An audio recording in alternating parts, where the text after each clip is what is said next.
हूँ, मैंने तुम्हें पढ़ाया तो था, मैं वहां आई तो थी। Hey guys, this is Shivani from startup English classes. How are you all? Hopefully you all would be good.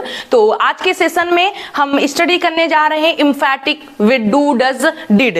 आपने नाम सुना होगा और आज मैं आपको बता दूं कि आज हम डू डज डिड का ऐसा यूज पढ़ने जा रहे हैं जो बहुत सारे लोग नहीं जानते हैं, और अगर आपके सामने ऐसे सेंटेंसेस आता है तो आप 100% उन्हें गलत बोल देते हैं। अगर मैं आपसे बोलूं I do come, she does teach, I did do this work, तो आपको लगेगा, आप बोलेंगे कि मैम ये तीनों सेंटेंसेस रॉन्ग हैं क्योंकि आपने डू डज डिड का यूज किया है और प्रेजेंट इंडेफिनिट, पास्ट इंडेफिनिट के अफर्मेटिव सेंटेंस में डू डज डिड का यूज नहीं होता है। तो मैं आपको बता दूं कि ये तीनों सेंटेंसेस 100% करेक्ट हैं, और ये क्यों करेक्ट है, इसकी हिंदी क्या होगी, इस सभी में डिफरेंस क्या है, ये आज के सेशन में हम सीखने वाले हैं। तो वीडियो में इन तक जरूर बने रहिएगा। तो चलिए सेशन को स्टार्ट करते हैं, लेकिन उससे पहले आप में से कोई नया है जिसने अभी तक हमारे चैनल को सब्सक्राइब नहीं किया है और आज पहली बार मेरे साथ जुड़े हैं, तो आप चैनल को सब्सक्राइब कर लीजिए ताकि सारे वीडियोस की नोटिफिकेशन और अपडेट आपको समय से मिलती रहे, आप अपनी इंग्लिश को बेहतर से बेहतर कर सकें। तो लेट्स स्टार्ट। तो आज का हमारा जो टॉपिक है, जो चैप्टर है, वो है एम्फैटिक विद डू डज डिड। तो ये डू डज डिड से तो आप अच्छी तरीके से परिचित होंगे कि प्रेजेंट इंडेफिनिट और पास्ट इंडेफिनिट के जो हेल्पिंग वर्ब है वो डू डज डिड होती है। तो सबसे पहले हम देखते हैं एम्फैटिक। एम्फैटिक का मीन्स होता है हिंदी में जोरदार। एम्फैटिक विद डू डज डिड का यूज हम कहां पर करते हैं? प्रेजेंट इंडेफिनिट और पास्ट इंडेफिनिट के अफर्मेटिव सेंटेंस में डू डज डिड का यूज करना ही एम्फैटिक कहलाता है। और आप अच्छी तरीके से जानते हैं, you know very well that in affirmative sentence of present indefinite and past indefinite we don't use do does and did। आपको पता है, आपने पढ़ा है कि प्रेजेंट इंडेफिनिट और पास्ट इंडेफिनिट के अफर्मेटिव सेंटेंस में हम डू डज डिड का यूज नहीं करते हैं। हम बोलेंगे she comes, she goes, she do come, she go come नहीं बोल। आपने पढ़ा है कि सी डू कम रॉन्ग होगा, लेकिन आज मैं बता रही हूं कि ये सही है और वही आज हम पढ़ने जा रहे हैं। मींस प्रेजेंट इंडेफिनिट और past indefinite, only two, present indefinite और पास्ट इंडेफिनिट के अफर्मेटिव सेंटेंस में डू डज डिड का यूज करना ही एम्फैटिक कहलाता है। यानी emphatic with do does did का यूज हम कहां पर करेंगे, किस सिचुएशन में करेंगे? तो कहां पर करेंगे? प्रेजेंट इंडेफिनिट और पास्ट इंडेफिनिट के अफर्मेटिव सेंटेंस में, only affirmative. Negative, first type, interrogative, main interrogative में तो ऑलरेडी हेल्पिंग वर्ब दी होती है डू डज डिड, तो सिर्फ अफर्मेटिव सेंटेंस में डू डज डिड का प्रयोग करना ही एम्फैटिक कहलाता है। अब देखिए कब हम प्रेजेंट, तो देखिए हम कब यूज करेंगे? जब प्रेजेंट इंडेफिनिट और पास्ट इंडेफिनिट के अफर्मेटिव सेंटेंस में हम कोई भी चीज जोर देकर या फोर्सली बोलेंगे तो वहां पर हम डू डज डिड का यूज करेंगे टेंस के और सब्जेक्ट के अकॉर्डिंग। यानी अगर प्रेजेंट इंडेफिनिट के अफर्मेटिव सेंटेंस और पास्ट इंडेफिनिट के अफर्मेटिव सेंटेंस में हम कोई भी बात जोर देकर, दबाव देकर, फोर्सली बोल रहे हैं तो वहां पर टेंस के और सब्जेक्ट के अकॉर्डिंग हम डू डज डिड का यूज करेंगे और इसके बाद हमेशा फर्स्ट फॉर्म ऑफ वर्ब आएगी। अब आप सोच रहे होंगे कि कैसे हम जोर देंगे, कैसे हम फोर्स करेंगे? तो देखिए, मैं आती हूं, मैं आती हूं प्रेजेंट इंडेफिनिट सेंटेंस का है, आई कम होगा। मैं आती तो हूं, मैं आती तो हूं, तो आप फोर्स देकर बोल रहे हैं तो यहां पर होगा आई डू कम।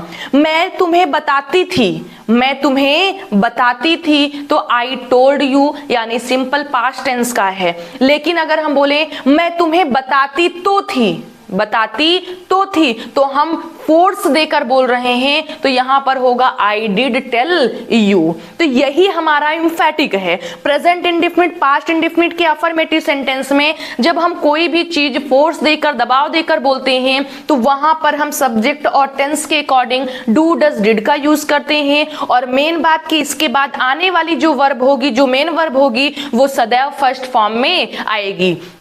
वह आता है, वह आता तो है। मैं पढ़ाती हूँ, मैं पढ़ाती तो हूँ। वह जाता है, वह जाता तो है। मैं बोली तो थी, मैंने तुम्हें पढ़ाया तो था, मैंने तुमसे बात की तो थी। वह जाती तो है, वह खाना बनाती तो है। मैं बोलता तो हूँ, मैं पढ़ता तो हूँ। तो इन सारे सेंटेंसेस में हम फोर्सली बोल रहे हैं, तो इन सारे सेंटेंसेस में डू डज डिड का यूज होगा, और वही यूज डू डज डिड का एम्फैटिक कहलाता है। जब प्रेजेंट इंडेफिनिट और पास्ट इंडेफिनिट के अफर्मेटिव सेंटेंस में हम कोई भी चीज फोर्सली बोलते हैं तो वहां डू डज डिड का यूज करते हैं।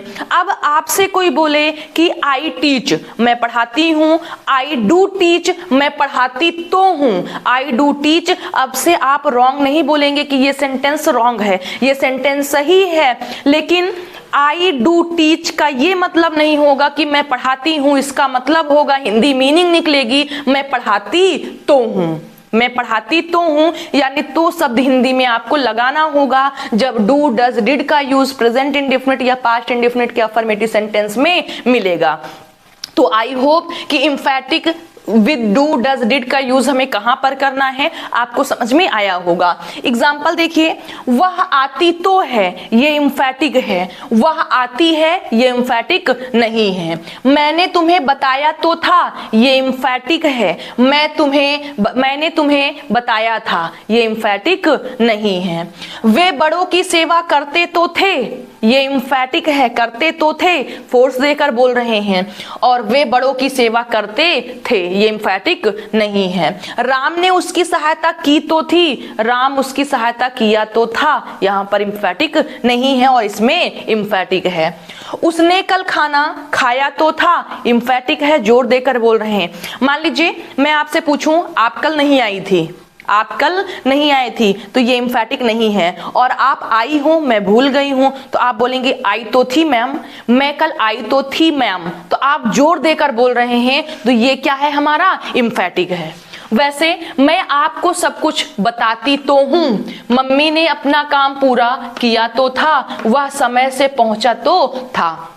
तो ये सिर्फ एम्फैटिक प्रेजेंट इंडेफिनिट और पास्ट इंडेफिनिट और इंपरेटिव सेंटेंस में होगा। इंपरेटिव सेंटेंस को हम इसके बाद देखेंगे, तो अदर टेंस में, फ्यूचर इंडेफिनिट और किसी टेंस में नहीं होगा, सिर्फ प्रेजेंट इंडेफिनिट और पास्ट इंडेफिनिट के अफर्मेटिव सेंटेंस में। अगर आप हिंट के थ्रू समझना चाहें कि सेंटेंस कैसा होगा, तो सेंटेंस में हमें फोर्सली बोलने के लिए तो लगाना होगा। मैंने चाय पी तो थी, मैंने खाना खाया तो था, मैंने तुम्हें बताया तो था, मैंने बोला तो था, मैंने कल गाना गाया तो था, मैं उसे जानती तो थी। तो ऐसे सेंटेंस होंगे। आप देख पा रहे होंगे कि देखिए हर जगह हमने तो का यूज किया है। तो फोर्सली बोलने के लिए आप अपने हिंदी सेंटेंस में तो का यूज करेंगे। तो आई होप कि आपको ये समझ में आया होगा। अब देखिए कि इसे हम इंग्लिश में ट्रांसलेट कैसे करेंगे, कैसे इसका हम ट्रांसलेशन करेंगे। तो ट्रांसलेशन करने के लिए सबसे पहले आपको देखना है प्रेजेंट इंडेफिनिट और पास्ट इंडेफिनिट। अगर प्रेजेंट का सेंटेंस है तो डू डज का यूज करना है, अगर प्रेजेंट का है तो आप डू डज का यूज करेंगे, और पास्ट का है तो आप डिड का यूज करेंगे। अगर प्रेजेंट इंडेफिनिट सेंटेंस है तो डू डज का यूज करेंगे। अगर सिंगुलर सब्जेक्ट होगा, ही सी इट, और कोई सिंगुलर सब्जेक्ट होगा तो डज का यूज करेंगे। आई वी यू दे कोई प्लूरल सब्जेक्ट होगा तो डू का यूज करेंगे। सबसे पहली बात, सेंटेंस प्रेजेंट का होना चाहिए, प्रेजेंट इंडेफिनिट का होना चाहिए। और अगर सिंगुलर सब्जेक्ट होगा, ही सी इट, या फिर कोई सिंगुलर सब्जेक्ट होगा तो हम डज का यूज करेंगे। आई वी यू दे या फिर कोई प्लूरल सब्जेक्ट होगा तो हम डू का यूज करेंगे, और इसके बाद वर्ब फर्स्ट फॉर्म लिख देंगे। यानी सबसे पहले सब्जेक्ट लिखेंगे, फिर डू या डज का यूज करेंगे सब्जेक्ट के अकॉर्डिंग, जो हमारा सब्जेक्ट होगा या फिर जो इनका यूज है, plus verb first form plus other words है तो उसे हम लिख देंगे। और अगर सेंटेंस पास्ट का है तो सिर्फ ओनली एक हेल्पिंग वर्ब है डिड, सब्जेक्ट लिखेंगे, फिर डिड का यूज करेंगे प्लस वर्ब फर्स्ट फॉर्म। ये बात हमेशा ध्यान रखिएगा कि हमेशा वर्ब की फर्स्ट फॉर्म यूज होगी डू डज डिड के बाद। आप ये मत सोचिएगा कि अफर्मेटिव है डू डज लगाएं फिर भी फिफ्थ फॉर्म या फर्स्ट फॉर्म या सेकेंड फॉर्म लगा दें। हमेशा कौन सी फॉर्म लगेगी? First form. सबसे पहले सब्जेक्ट प्रेजेंट इंडेफिनिट का है तो फिर डू डज, फिर वर्ब फर्स्ट फॉर्म, फिर अदर वर्ड्स।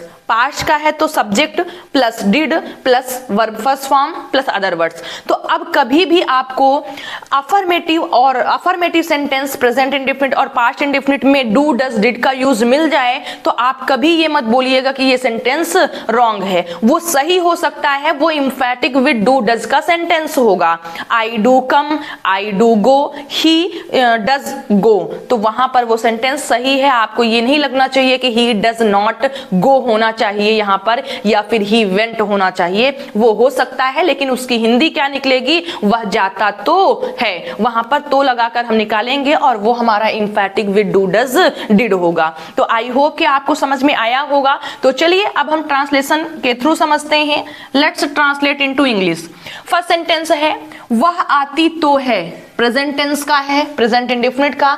सबसे पहले सब्जेक्ट लिखना है, वह मीन्स सी, प्लस डू या डज। सी के अकॉर्डिंग हम डज का यूज करेंगे तो क्या हो जाएगा, सी डज। वर्ब फर्स्ट फॉर्म आना, सी डज कम।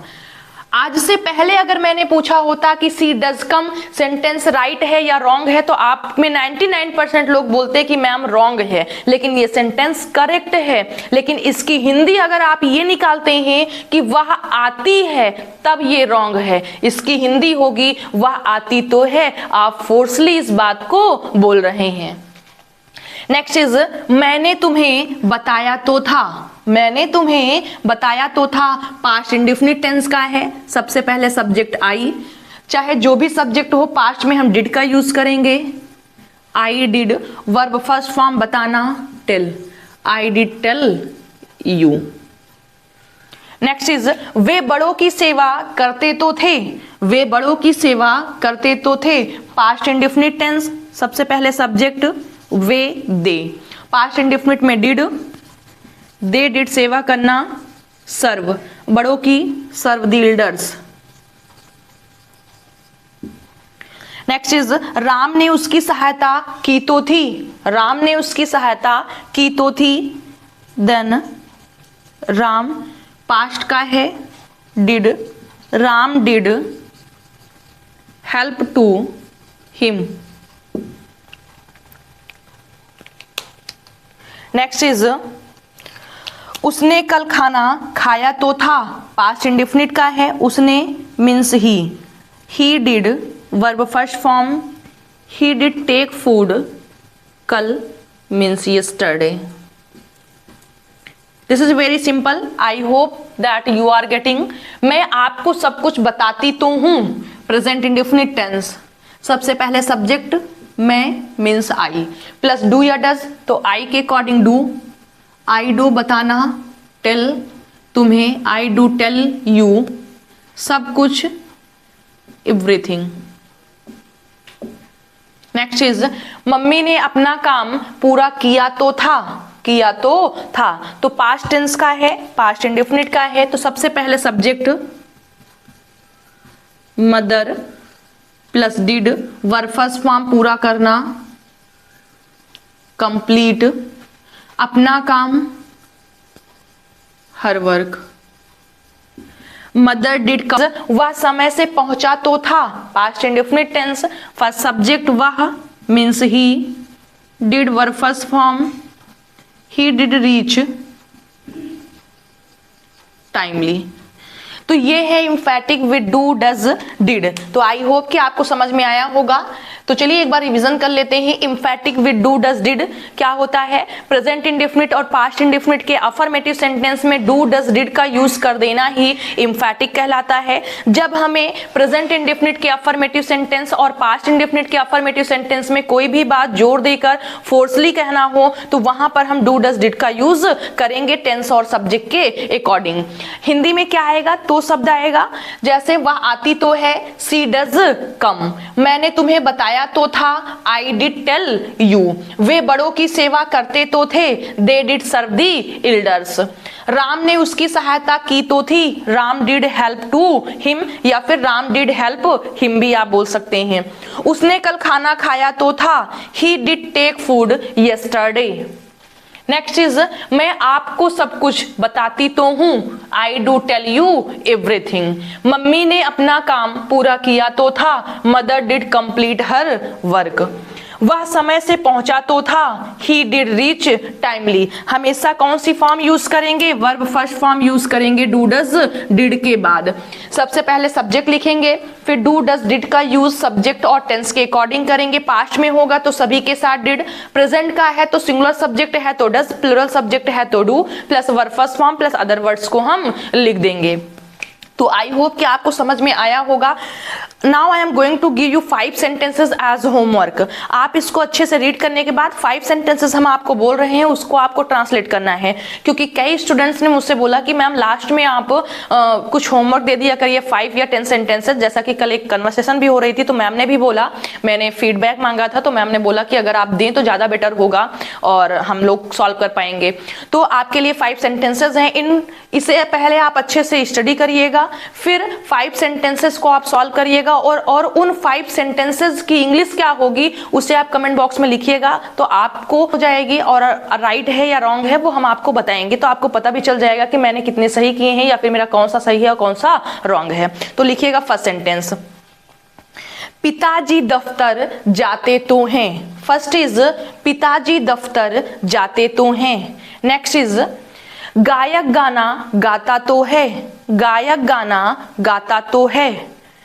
मैंने सच बोला तो था। नेक्स्ट इज थर्ड इज मैंने सच बोला तो था। एंड नेक्स्ट इज उसने मोहन को समझाया तो था, उसने मोहन को समझाया तो था। एंड लास्ट इज वह अच्छा पढ़ाती तो है, वह अच्छा पढ़ाती तो है। तो ये 5 सेंटेंसेस हैं, इसे आप इंग्लिश में ट्रांसलेट करिएगा और कमेंट बॉक्स में लिखकर मुझे बताइएगा कि आपके इस 5 सेंटेंसेस में से कितने सही हैं और कितने रॉन्ग हैं। If you have any question, any doubt, any type of problem, तो आप अपनी उस डाउट प्रॉब्लम को कमेंट बॉक्स में लिखिएगा। वेरी सून आपको उसका रिप्लाई, उसका आंसर मिल जाएगा। तो आई होप कि आपको ये सेशन पसंद आया होगा, और अगर वीडियो पसंद आया तो वीडियो को लाइक करिए, चैनल को सब्सक्राइब करिए और फटाफट अपने फ्रेंड सर्कल में शेयर कर दीजिए ताकि वो लोग भी मेरे साथ जुड़ सकें और डेली कुछ ना कुछ नया और बेहतर सीख सकें। Till then bye, take care.